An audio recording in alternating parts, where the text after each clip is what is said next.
Então vamos lá, galera. O que o Lula foi fazer em Portugal? Na visão dos portugueses, né, há uma complicação entre o brazuca, né, o brasileiro em Portugal. É uma complicação por quê? Porque os brasileiros estão indo morar em Portugal. E para morar, a pessoa tem que ter trabalho e acaba, às vezes, ficando com o trabalho de um cidadão da terra. Só que o fato do Lula estar lá não significa que ele está lá exatamente para facilitar mais ainda essa situação. Porque é isso que parece que está na mente das pessoas. O Lula foi lá para fazer acordos entre os países que podem beneficiar os dois países.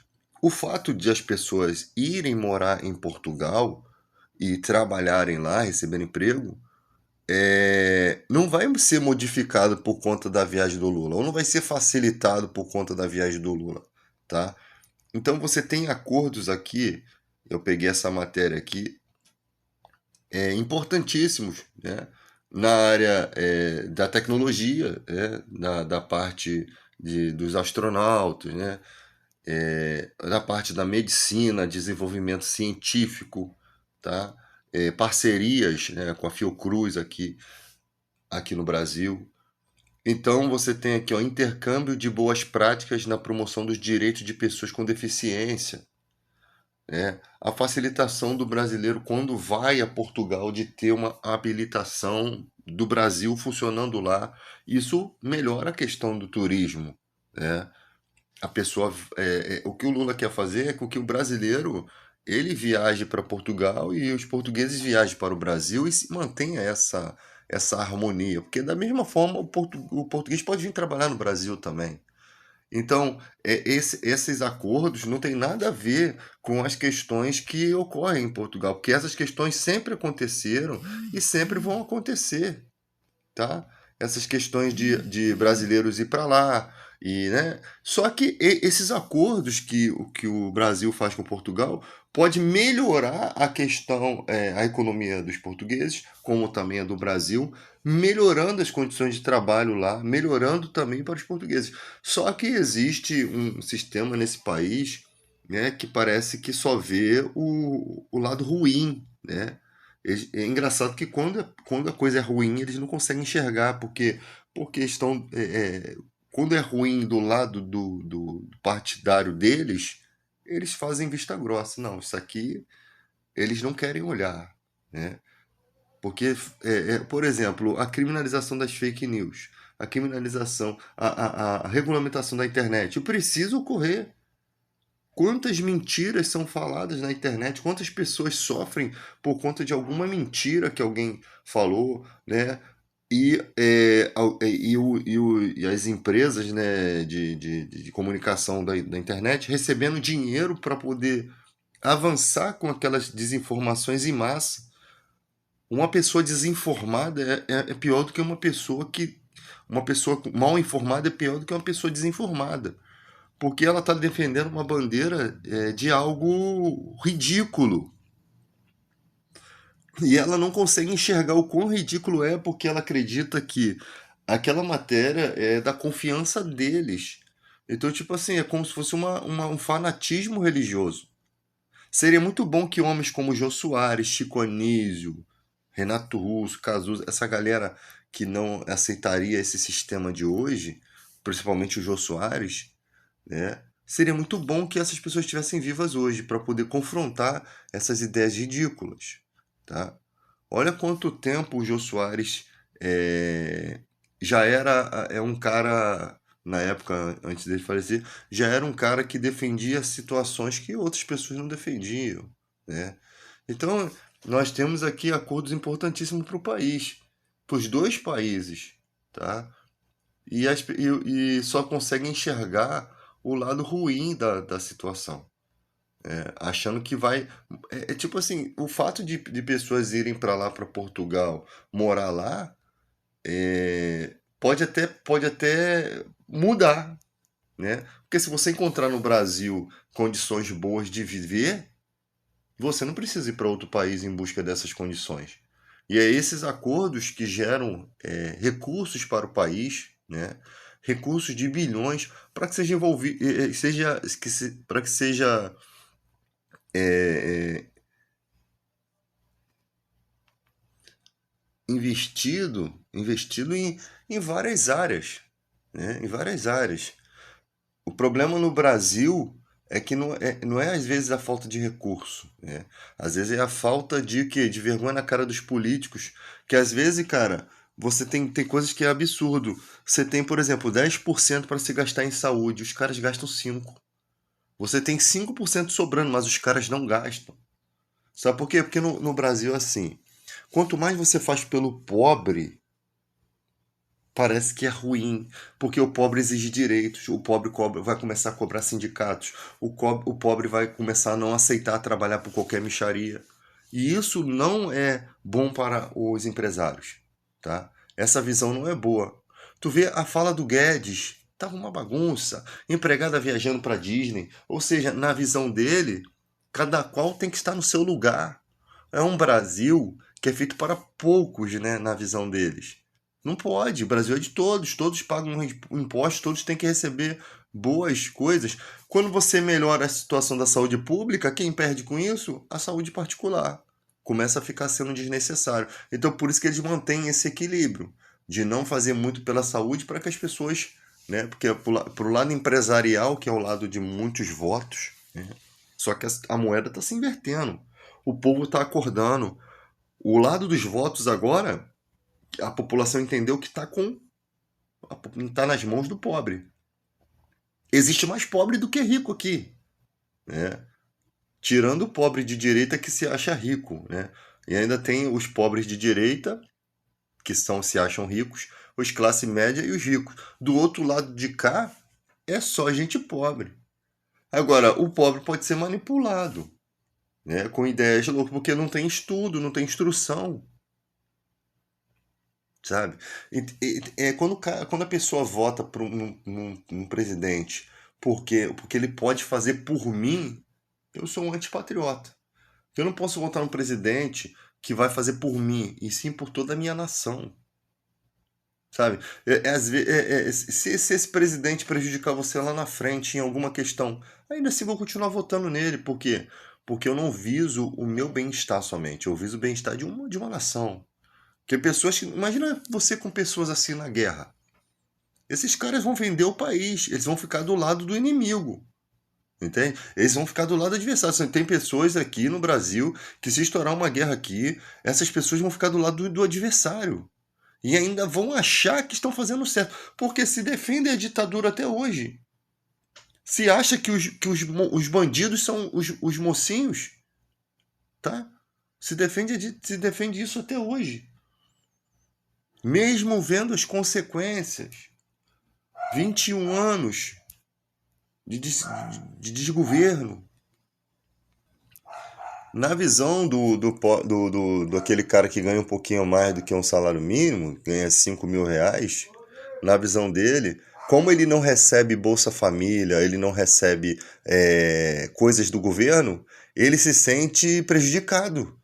Por quê? Porque os impostos dele estão servindo para quê? Para alimentar o pobre e não a ele, entende? Por isso que há essa luta.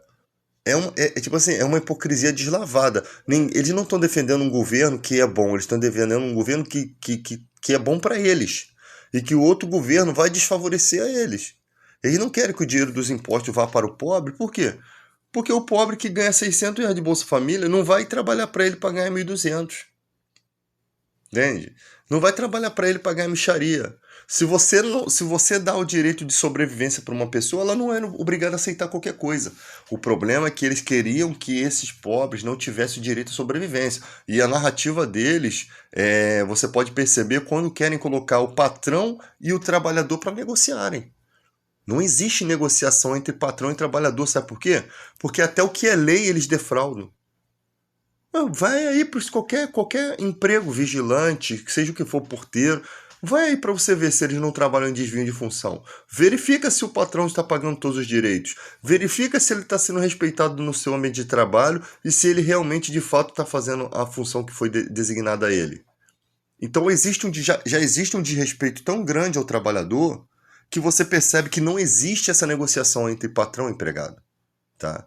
Nem lei modifica isso. Nem a lei aqui, ó, no Brasil tem um problema muito sério. Você tem uma lei para uma coisa e essa lei não se cumpre.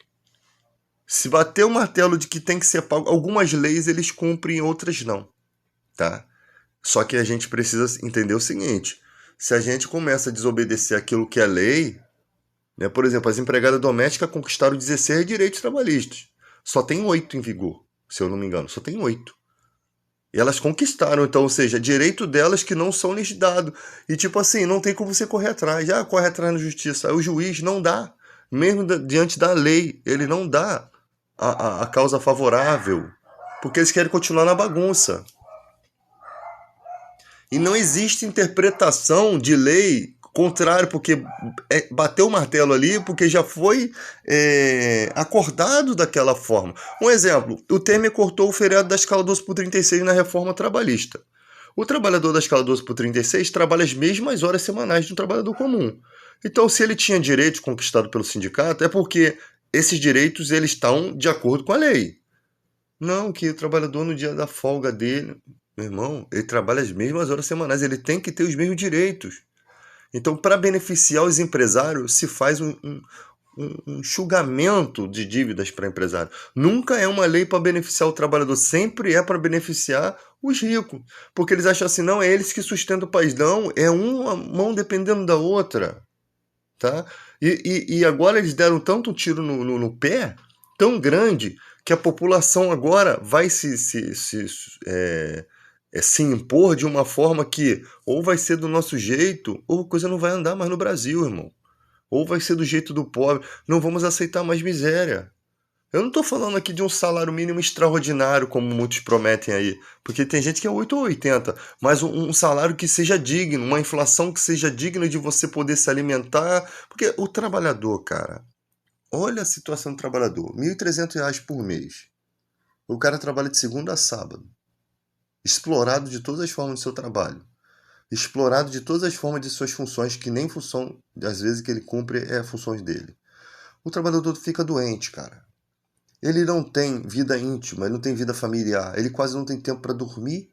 Ele só vai dormir quando morrer. Ele não descansa. O cara que, imagina, trabalha de segunda a sábado, todo dia ele está no trabalho. Isso é prejudicial à saúde, cara. Isso é prejudicial, isso é uma maldade. Eu não sei como é que tem pessoas que aguentam isso, o estresse ao limite, você percebe o cansaço no rosto das pessoas, mas para esses exploradores, eles não conseguem enxergar isso. Para esses exploradores, esse cansaço não significa nada, desde que a vida dele vá de vento e polpa, escravizando essas pessoas. Nós somos escravos contemporâneos, escravos modernos. Olha o tempo que essas pessoas passam dentro de uma condução que é bem paga, com um valor alto. Que a passagem não é barata, não. O vale transporte antigamente era 35 centavos. Sabe?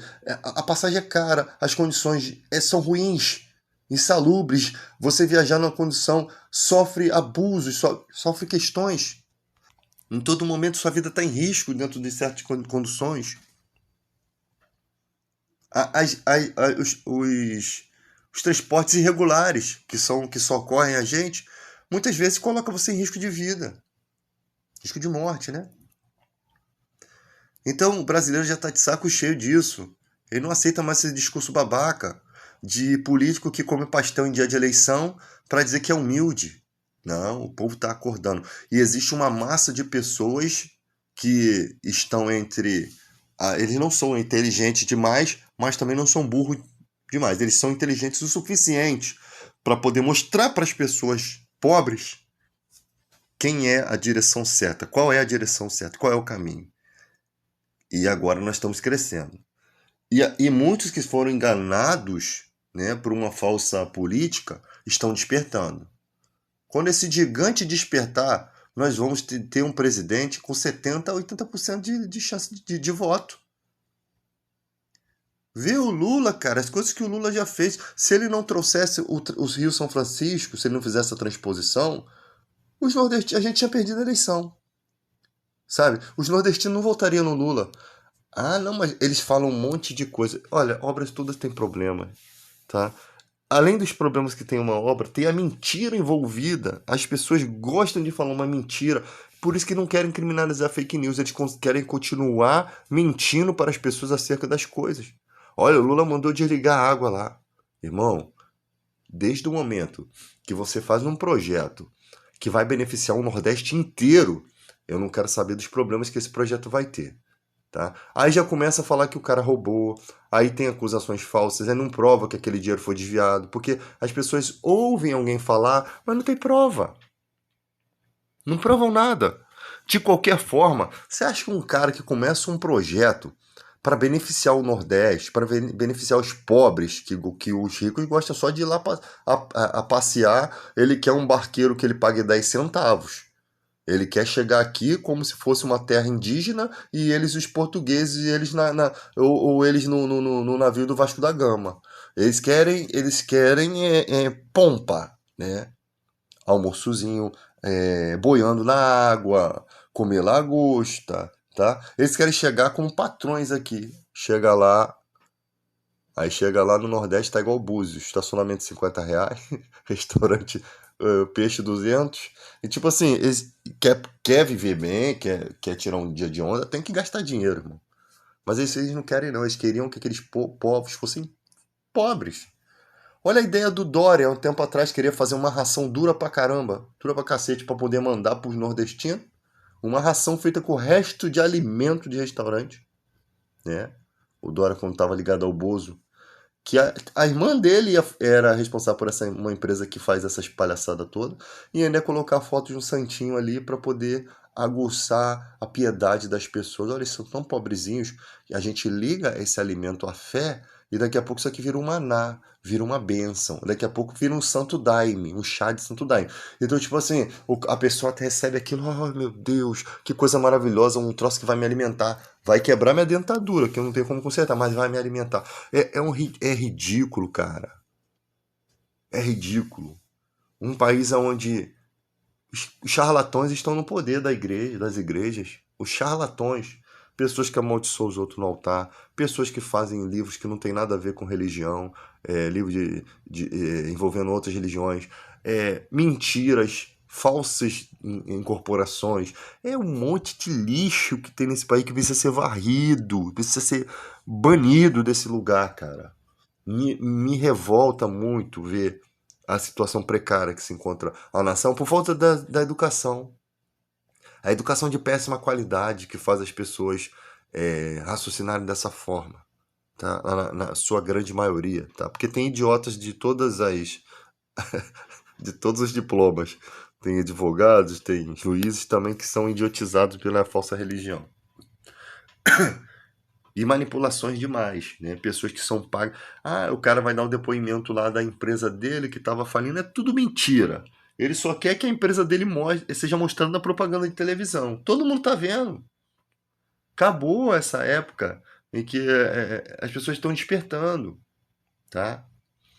Quando uma pessoa realmente fala de Deus, prega, ele pode ter os erros de que for, mas em quesito pregação e comportamento com as finanças da igreja em relação a isso tem que ser perfeito. O evangelho é primeiramente puro e depois sem mácula. Então, quando a pessoa vê que uma obra é santa, é de Deus, até o cara que é ridículo, ele consegue dizer, não, esse cara aí não tem. Ele não é igual aos outros, né? Ele é diferenciado. Por mais que eu não sou evangélico, eu sou ateu, não gosto, na mente deles, né? Eu sou evangélico, mas no caso, eles sendo ateu, mas esse cara eu consigo escutar, porque realmente ele não é hipócrita igual aos outros. Então é essa situação que temos no Brasil, tá? E em outros países também.